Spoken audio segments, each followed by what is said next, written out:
ఎప్పుడైతే ఈ వర్గీకరణ ఉద్యమాలు వచ్చినాయో ఈ మాలా మాదిగ వర్గాలుగా అది ఇక్కడికైనా స్టాప్ అయిపోయి కలిసి మళ్ళీ ఆ కాలంలో ఎలాగైతే మరి ఉమ్మడిగా ఉద్యమాలు చేసి మన హక్కులను సాధించుకున్నాము అలాంటి యొక్క వ్యవస్థని మనం నెలకొల్పుకోవడానికి ఒక మంచి అవకాశం. ఇప్పుడు మందకృష్ణ గారు కానీ దానికి సంబంధించిన వ్యక్తులు కానీ మన ఈ ఉద్యమాన్ని జరుపుతున్నటువంటి కొంచెం తమ మనసును పెద్దగా చేసుకొని ఉదయమైంది పోయి ఒక 1% మా తమ్ముళ్ళు లాంటి వాళ్ళు మాల సోదరులకు ఉంటే ఉండండి అని అనుకొని ఆమోదం తెలుపుకొని ముందుకు పోవాల్సినటువంటి సమయం ఇది. నమస్తే, welcome to our channel. Telangana రాష్ట్రంలో ఎస్సీ వర్గీకరణ సంపూర్ణమయ్యిందా? అసెంబ్లీలో చేసిన తీర్మానంతో మాదిగలకు కావచ్చు, మాదిగ ఉపకులాలకు న్యాయం చేస్తున్నారా లేదా? మరి ఇప్పటికే 30 ఏళ్ల పోరాటం చేస్తూ ఎస్సీలకు వర్గీకరణ చేయాలి, ఏబిసిడీలు సాధించాలని చెప్పి మందకృష్ణ ముందుకు వెళ్తున్నాడు. ఆయన పోరాటంతో ఒకవైపు తన కళ సాకారం చేస్తున్నారు అని చెప్పి చాలామంది అంటున్నారు. నిజానికి ఈ ఉద్యమం వెనకాల ప్రభుత్వం తీసుకున్న నిర్ణయాలతో వారికి న్యాయం జరుగుతుందా లేదా? మరి మనతో పాటు మాట్లాడేందుకు సాంస్కృతిక వాగ్గేయకారుడు మరి ఉద్యమ యోధుడు మాస్టర్ జీ మనతో పాటు ఉన్నారు. వారిని అడిగి మరిన్ని వివరాలు తెలుసుకుందాం. సార్ నమస్తే. సార్ నమస్తే. నమస్తే సార్. ఏంటి సార్ ఈ వర్గీకరణ పోరు ఇంకా కొనసాగుతుందంటారా? ఇప్పుడు అసెంబ్లీలో చేసిన తీర్మానంతో పులి స్టాప్ పడి ఆ ఫలాలు అందరికీ అందుతాయా, అందయా? ఖచ్చితంగా పులి స్టాప్ పడాలి. ఓకే, ఎందుకంటే గత 30 ఏళ్ళుగా కొనసాగుతున్నటువంటి ఉద్యమం ఇప్పుడు రేవంత్ రెడ్డి గారు మన రాష్ట్ర ముఖ్యమంత్రి ఎంతో సాహసోపేతంగా తనకున్నటువంటి అనేక ఒత్తిడులను తట్టుకొని పైన ఉన్నటువంటి ఖర్గే, రాజు సారు, తర్వాత బట్టి వీళ్ళందరూ ఒక సామాజిక వర్గానికి ప్రాతినిధ్యం వహిస్తున్నా కూడా ఈ జరుగుతున్నటువంటి దాన్ని ఈ రగులుతున్నటువంటి రావణ కాష్టాన్ని చల్లార్చాలి. అంటే నివురు గప్పిన నిప్పులాగా వెనకాల జరుగుతుంది, రాజుకుంటూ వస్తుంది. అది వస్తున్నటువంటి దాన్ని మనం చల్లార్చాలి. ఇక్కడికి ఒకదానికి ఫుల్ స్టాప్ పడాలి. ఒక స్టార్టింగ్ ఉంటే ఎండింగ్ ఉండాలి కదా. ఆ ఎండింగ్ని అద్భుతంగా చేసినటువంటి ముఖ్యమంత్రి రేవంత్ రెడ్డి గారిని నేను మనస్ఫూర్తిగా అభినందిస్తున్నాను. Number 1. Okay, number 2 Congress party కూడా ఈ విషయంలో రాజీవ్ గాంధీ, మన రాహుల్ గాంధీ మొదలుకొని సోనియా గాంధీ మొదలుకొని ఇక్కడ ఉన్నటువంటి మిత్రులు కూడా సంయమనంతో వ్యవహరించి ఈ కార్యక్రమాన్ని సజావుగా అసెంబ్లీలో తన ఆమోద ముద్ర వేయించుకోవడానికి సహకరించిన అందరికీ, అంటే వేరియస్ సామాజిక వర్గాలు ఎవరన్నా కానీ. అయితే నా ఉద్దేశం ఏంటంటే ఒక కారం చెడు నీరుకొండ లాంటి ఉద్యమాలకు సంబంధించినప్పుడు అందరం ఐకమత్యంగా అద్భుతంగా పోరాడి గడగడలాడించాం ఆనాటి ప్రభుత్వాలను. కానీ ఎప్పుడైతే ఈ వర్గీకరణ ఉద్యమాలు వచ్చిన తర్వాత కాస్త ఈ వైరుధ్యాలతో పాటు విడిపోయినటువంటి ఏదైతుందో ఈ మాలా మాదిగ వర్గాలుగా అది ఇక్కడికైనా స్టాప్ అయిపోయి ఇక ముందు కలిసి మళ్ళీ ఆ కాలంలో ఎలాగైతే మరి ఉమ్మడిగా ఉద్యమాలు చేసి మన హక్కులను సాధించుకున్నాము అలాంటి యొక్క వ్యవస్థని మనం నెలకొల్పుకోవడానికి ఒక మంచి అవకాశం ఇది. అలాంటి అవకాశాన్ని కలిగించినటువంటి కాంగ్రెస్ పార్టీకి, అధిష్టాన వర్గానికి ధైర్యంతో ఈ అంశాన్ని అసెంబ్లీలో అంటే సుప్రీంకోర్టు ప్రకటన వచ్చిన నాడే అసెంబ్లీలో ప్రకటించిన విధంగా రేవంత్ రెడ్డి గారు దీన్ని ఛాలెంజ్గా తీసుకొని 1 మ్యాన్ కమిటీని వేయించి దాని రిపోర్ట్ వచ్చిన తెల్లారే దీన్ని ఆమోదించడం చాలా చాలా గ్రేట్. దానికి నేను మా విశ్వజన కళామండలి తరఫు నుంచి అందరి తరఫున ఆయనకి మనస్ఫూర్తిగా కృతజ్ఞతలు. సార్ ఏంటి సార్ జనాభా విషయంలో చాలా మట్టుకు తక్కువ లెక్కలు చూపిస్తున్నారని చెప్పి బీసీలు అంటున్నారు.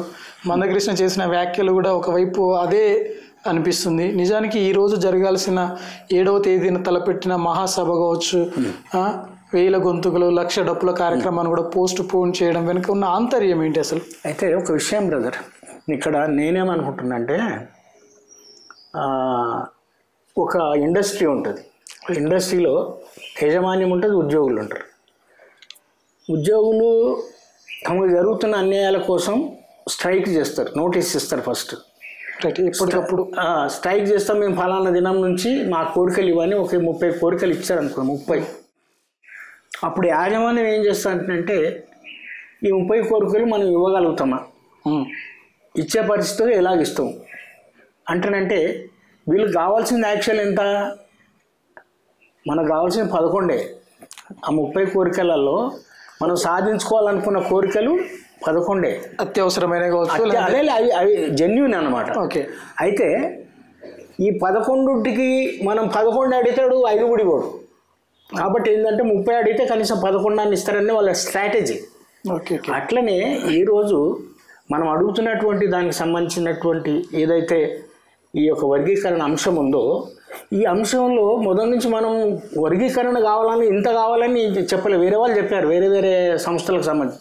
నా ఉద్దేశం ఏంటంటే మనకు 11 రావాలి, మందకృష్ణ చెప్తున్నటువంటి విషయంలో 11 రావాలి, ఇంకా అంతకంటే కూడా ఎక్కువ రావాల్సిన కూడా. ఇప్పుడు ఏమైందంటే పాలక వర్గాలు అందరికీ సమన్యాయం చేయాలి, అందరినీ ఒప్పించాలి, వాళ్ళ మనసులలో ఉన్నటువంటి యొక్క బాధలను తీసేయాలంటే కొంచెం ఒక్కోసారి పట్టుబిడుపులాగా ఉంటాయి. అట్లనే మనకు 1% తగ్గింది అనుకుందాం. అయితే దీన్ని ఇక ముందు సాధించుకుందాం. ఇప్పుడైతే వచ్చినటువంటి ఫలాలు 30 ఏళ్ళ నుంచి మన వాళ్ళు చాలా వర్గీకరణ అయితే చేయాలి. వర్గీకరణ తర్వాత రిజర్వేషన్ గురించి మళ్ళీ పోరాటం. ఇప్పుడు బ్రదర్, ఇప్పుడు ఈ ఉద్యమం అనేది ఏంటంటే మనిషి నిరంతరంగా కొనసాగాల్సినటువంటి అంశమే. కానీ దీన్ని ఇంకా పొడిగించకూడదు ఎవరు కూడా. అదేంటనంటే అది జాతికి జరిగే ద్రోహంగా అయిపోతుంది.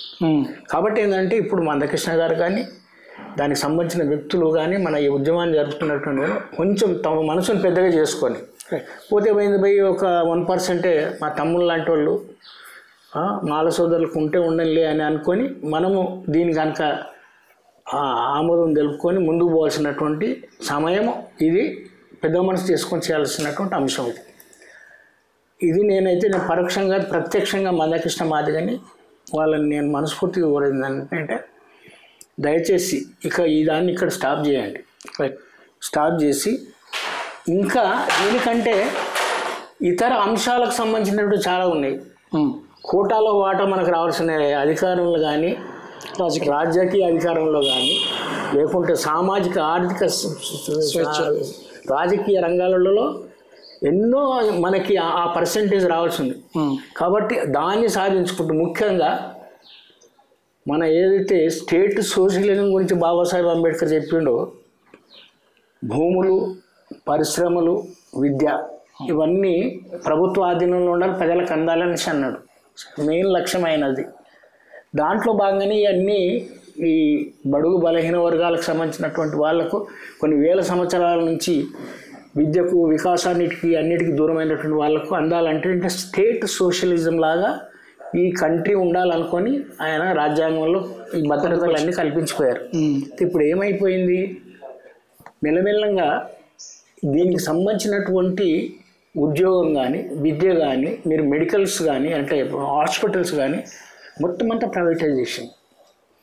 పెట్టుబడిదారు వ్యవస్థ, లేదంటే విద్య, ఉద్యోగము, పరిశ్రమలు, భూములన్నీ కూడా మొత్తము పెట్టుబడిదారులకు, కార్పొరేట్ సంస్థలకు వెళ్ళిపోతూ ఉన్నాయి. వెళ్ళిపోవడానికి కూడా దీంట్లో ఉన్నటువంటిది మనం జగమెరిగిన సత్యం. ఇది ఏంటి, ఎవరైతే పెట్టుబడిదారులు ఉన్నారో వాళ్ళకే మొత్తం ఈ యొక్క రాజ్యంలో ఉన్నటువంటి సంపదనంతా పోయేటువంటి పరిస్థితి పాలక వర్గాలు కల్పిస్తూ ఉన్నారు.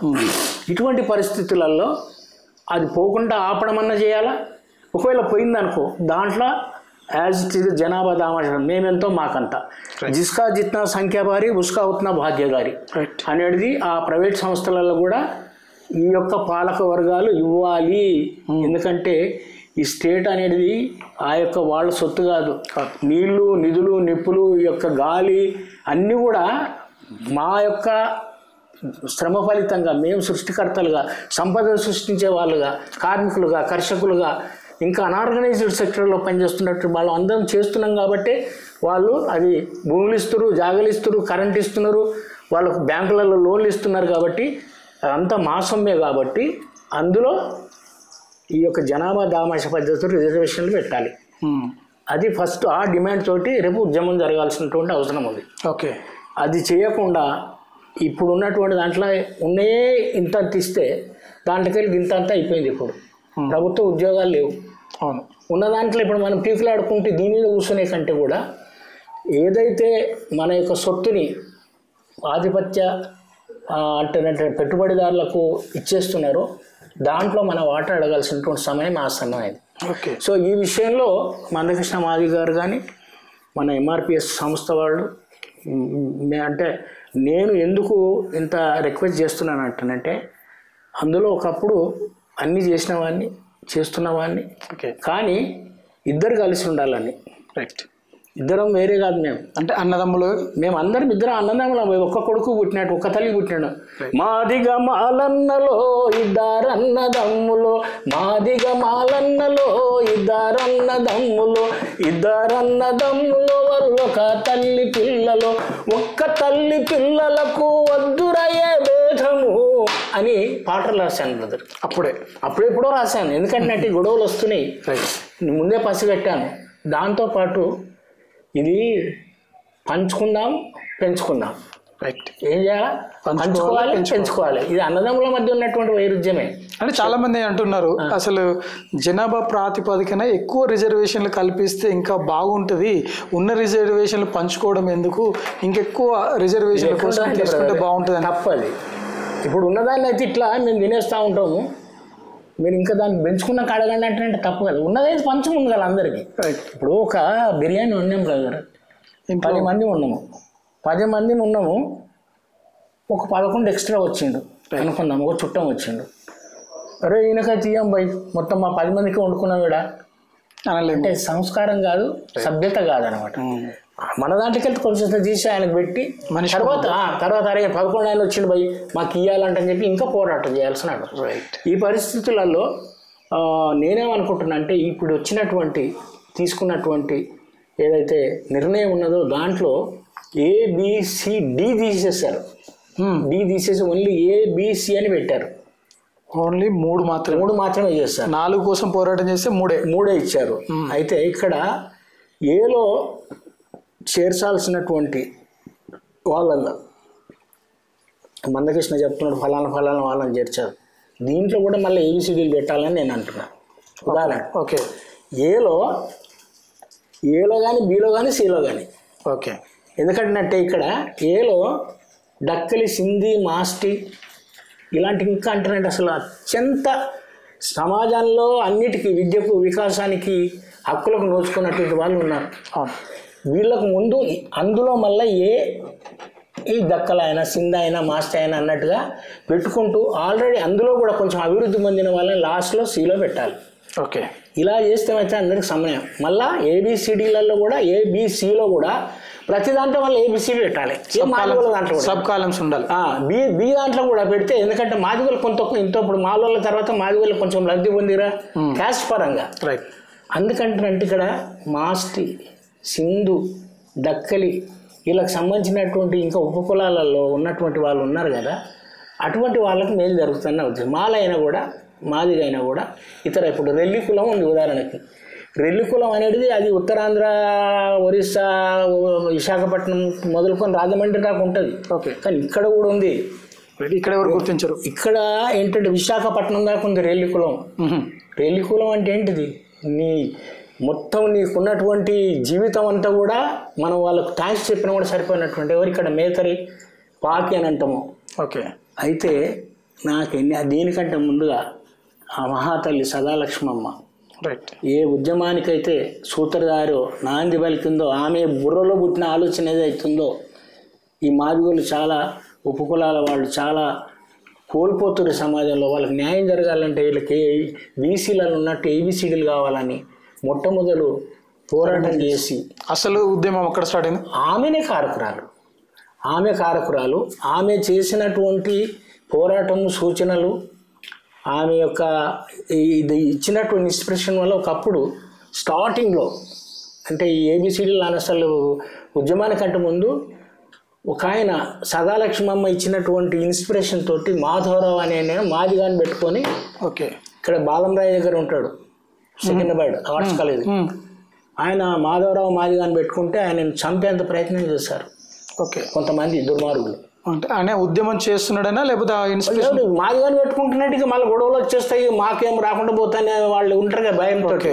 వాళ్ళు చేస్తే ఆయన కొంచెం వెనకకి తగ్గాల్సి వచ్చింది. అప్పటి నుంచి ఆమె ప్రయత్నం సదాలక్ష్మి అది అట్లా కాగా ఏదైతే ఈదుమూడిలో ప్రకాశం జిల్లా ఈదుమూడిలో ఉన్నటువంటి కనకారావు, విజయకుమారు, మన కృపాకరు వీళ్ళందరూ కలిసి ఈ జరుగుతున్నటువంటి అన్యాయం గురించి ఏదైతే నిజాం కాలేజీలో మన విజయభాస్కర్ రెడ్డి అప్పటికే బీఎస్పీ బాగా ప్రబలంగా ఎలుగుతుంది, దీన్ని అడ్డుకట్ట వేయాలంటే కులాల మధ్యలో కుంపటి పెట్టాలి అని చెప్పి విజయభాస్కర్ రెడ్డి అన్ని బీసీ కులాలది ఒక సభ, ఎస్సీ కులాలది ఒక సభ, అందులో మాది వాళ్ళది ఒక సభ పెట్టించిండు. అక్కడ ఏబిసిడీలు ప్రకటన జరుగుతాయని వచ్చారు వాళ్ళు. ఇక్కడ నుంచి మొదటి నుంచి కూడా ఈ అన్యాయం జరుగుతుంది మాకు కావాలన్నట్టుగానే ఉన్నారు వాళ్ళు. అసలు ఉద్యమం అక్కడ స్టార్ట్ అయిపోయింది. అయితే వాళ్ళు వచ్చినప్పుడు ఏమైందంటే ఇది ప్రకటన కాకుండా అడ్డుకున్నారు కొంతమంది అక్కడ. ఆ మీటింగ్లో నేను కూడా ఉన్నాను.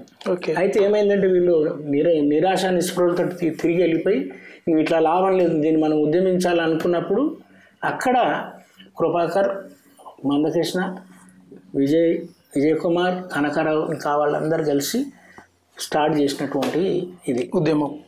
ఎందుకంటే నేను ఈ దానికి సంబంధించినటువంటి దాంట్లో బాబాసాహెబ్ అంబేద్కర్కు సంబంధించినటువంటి వాళ్ళు నిజమైన ఆలోచనల్ని ఆయన ఇజాన్ని నమ్మితే కనుక ఎవరెంతో వాళ్ళకంత వచ్చేటువంటి దాన్ని వ్యతిరేకించకూడదు. ఎవరైనా వ్యతిరేకిస్తే వాళ్ళు మనవాదులు, వాడు మాదివాడు కానీ మాలోడు కానీ ఇవ్వడం కానీ బ్రాహ్మణ్, రెడ్డి, కమ్మ ఎవరన్నా కానీ ఇక్కడ ఈ దేశంలో సంపద, ఈ దేశంలో ఉన్నటువంటి భూమి, నీరు, గాలి అంతా కూడా అందరికి సంబంధించినటువంటి ప్రకృతి. ఇది ఒక్కడికి పోతా అంటే ఎవడైతే ఒక్కడికే కావాలనుకుంటాడో వాడు మనవాది. రైట్. అందరికి కావాలి, అందులో నేను ఉండాలనుకుంటే జనవాది. ఈ జనవాదికి సంబంధించినటువంటి ఉద్యమం ఇప్పుడు జరగాలి. రైట్. ఇప్పుడు ఏదైతే మనం ఒకవేళ థ్యాంక్స్ పెట్టేటువంటి సభ ఏదైనా ఉంటే అది కాంగ్రెస్ పార్టీకి, అందులో ఉన్నటువంటి మొత్తం నిర్ణయం తీసుకున్నటువంటి రేవంత్ రెడ్డి గారికి ఈ క్రెడిట్ దక్కాలా. రాష్ట్రంలో అయితే దేశవ్యాప్తంగా జరిగితే అది ఎవరు చేస్తాడు? మా కాంశీరామ్ అప్పుడు అన్నాడు, జిస్కా జిత్నా సంఖ్యా భారీ ఉస్కా, ఎవరు ఎంతో వాళ్ళకి అంత దక్కాలి భయ్. అందుకే దాని మీద చేసిన పోరాటం వల్లే కదా ఎన్నో మన ఉత్తర భారతదేశంలో మాయావతి లాంటి ఒక మామూలు స్త్రీని కూడా ముఖ్యమంత్రి చేయగలిగాడు.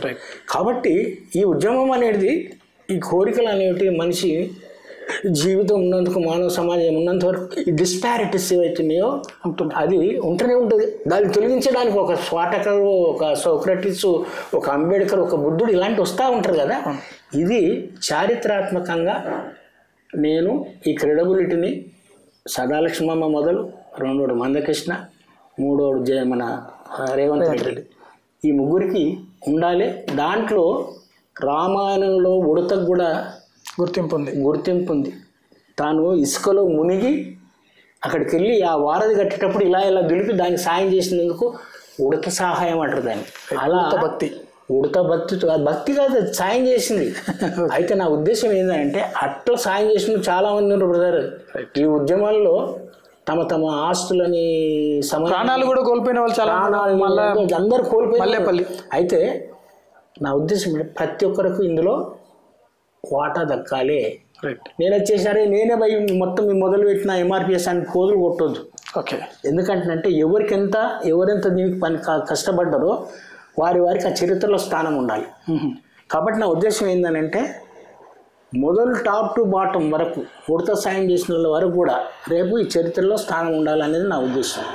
ఎందుకంటే ఈ అంశంలో నిజమైనటువంటి అంబేద్కర్ వాదిగా, ఒక నిజమైనటువంటి బాబాసాహెబ్ని రక్షించుకోవాలంటానంటే, ఇప్పుడు కొంతమంది, ఇప్పుడు అమిత్ షా ఉన్నాడు ఉదాహరణకి, ఆయన ఏంది ఊరికి అంబేద్కర్ ఎందుగా మీరు దేవుని కొలుసుకుంటే మీకు పుణ్యమని వస్తుందండి. అరే మాకు దేవుడు బాబాసాహెబ్ అంబేద్కర్ వై.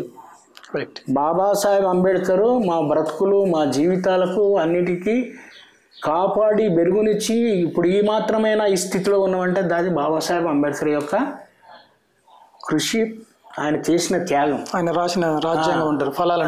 అయితే నా ఉద్దేశం ఏంటంటే అటువంటి యొక్క అమిత్ షా అన్న మాటల్ని వ్యతిరేకించుకుంటా కూడా అంటే ఆయన అన్నాడు దీనికి క్షమాపణ చెప్పమని అనాలి మనం, నిలదీయాల్సిన అవసరం. కానీ అంటలేరు. ఎందుకంటలేరు అంటే మీ యొక్క ఈక్వేషన్స్ వేరే ఉన్నాయి. అట్లా ఉంటే మాత్రం మనవాదం అవుతుంది మనం. అన్యాయం న్యాయం అయి. ఇప్పుడు నేనేమంటున్నా అంటే సదాలక్ష్మి మందకృష్ణ మాదిగ, రేవంత్ రెడ్డి, వీళ్ళకి ఈ అంశాలలో ఉన్నటువంటి ఈ అంశాలలో క్రెడిబిలిటీ దక్కాలి. దాంతోపాటు నిన్ను మొదటి నుంచి ఉద్యమంలో పోషించుకుంటూ కాపాడుకుంటూ వస్తున్న అనేక సమాజాలు ఉన్నాయి. వారిని కూడా మనము గౌరవించి వారికి ఆ చరిత్రలో సాగాలి. కానీ ఇక్కడ నాకు ఒక బాధాకరమైన విషయం, మొన్న ఆయన మీటింగ్లో నాకు చాలా బాధ కలిగించిన విషయం ఏంటంటే, మాదిగలకు సంబంధించినటువంటి షేర్ రాకుండా కృషి చేయనటువంటి అసమర్థుడు దామోదర్ రాజనరసింహ అన్నాడు. నేను దాన్ని పూర్తి ఖండిస్తున్నా బ్రదర్.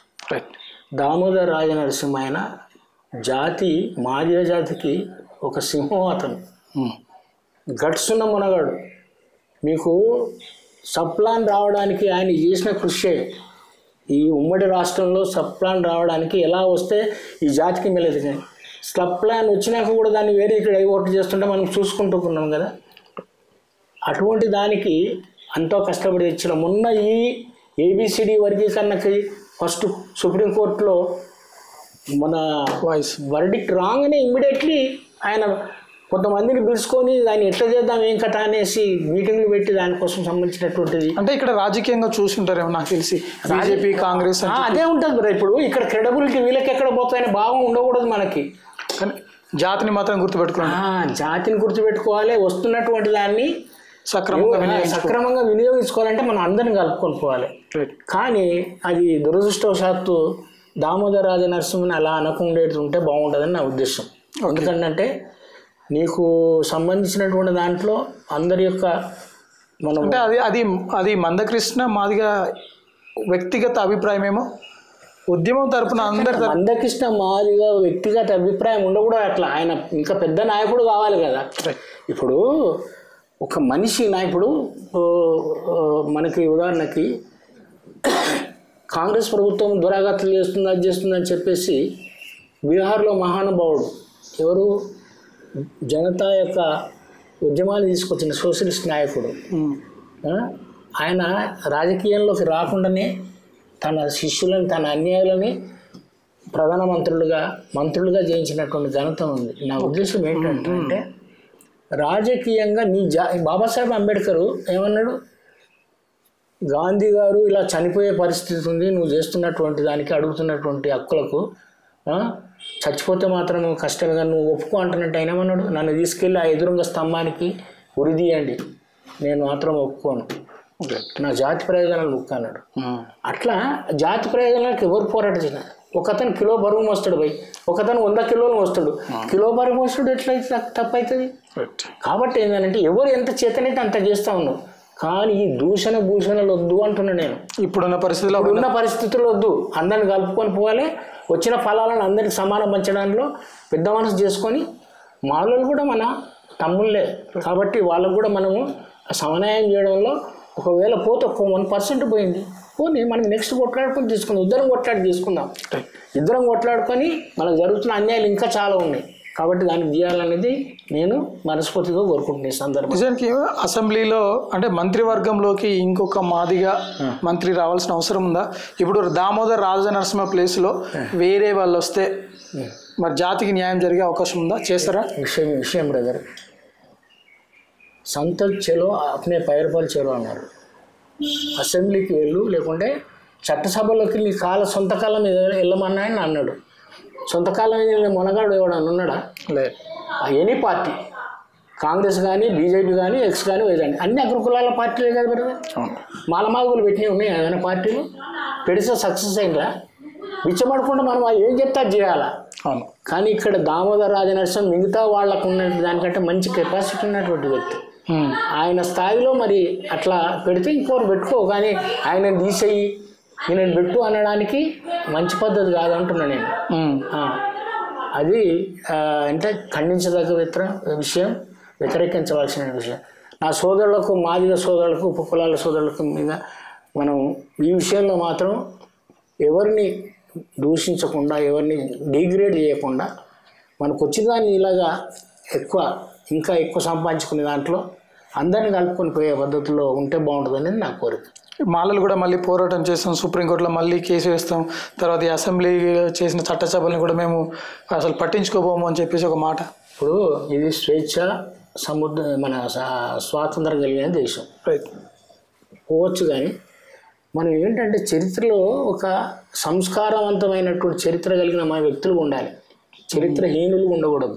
ఈవెన్ మాది కూడా కానీ మాలోడు కానీ ఎవరైనా. నిజంగా బాబాసాహెబ్ అంబేద్కర్ ఆనాడు రిజర్వేషన్లు అడిగినటువంటి ఈ పద్ధతిలో ఇస్తే బాబాసాహెబ్ అంబేద్కర్ ద్రోహి అన్నట్టే మీ యొక్క ఆలోచన ప్రకారం. ఓకే, అంటే ఎవరికి కావాల్సిన హక్కులు వాళ్ళకి అడగడం ద్రోహం అని అనుకుంటే కనుక బాబాసాహెబ్ అంబేద్కర్ మీరు ద్రోహిగా నిలబెడుతున్నారు ఈ సమాజంలో, పెద్ద గొయ్యి తీశారని అందులో బాతేస్తారు మనవాదుల్లాగా. ఇది తప్పు.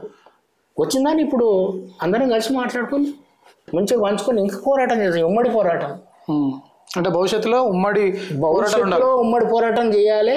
దానికి నేను అనుకుంటున్నా విశ్వజన కళామండలి నా యొక్క ఆ దిశగా నేను కూడా విశ్వజన కళామండలి తరఫున ఉమ్మడిగా ఈ సమాజంలో విడిపోతున్నటువంటి గ్యాప్ పెరిగినట్టు దాన్ని ప్యాచప్ చేసి ఉమ్మడి పోరాటం చేసేటువంటి దిశగా నేను ఆ కార్యక్రమాన్ని చేయాలని, ఇంకా నాకు ఇప్పుడు 73 అయినా కూడా మీ అందరి యొక్క బాబాసాహెబ్ యొక్క ఆశీస్సుల వల్ల ఉంటే ఇంకొక కొన్ని దినాలు నేను ఈ సమాజంలో ఈ యొక్క పెరిగినటువంటి వైడానైనటువంటి గ్యాప్ని ప్యాచప్ చేయడానికి నా వంతు ప్రయత్నం చేస్తాను. ఓకే, వర్గీకరణ జరిగిన తర్వాత మాదిగలు కలిసి మళ్ళీ ఉద్యమం చేసేందుకు అవకాశం ఉంటుందంటారా? ఖచ్చితంగా ఉంటుంది బ్రదర్. ఇప్పుడు తెలంగాణ ఆంధ్ర గొడవ వచ్చింది,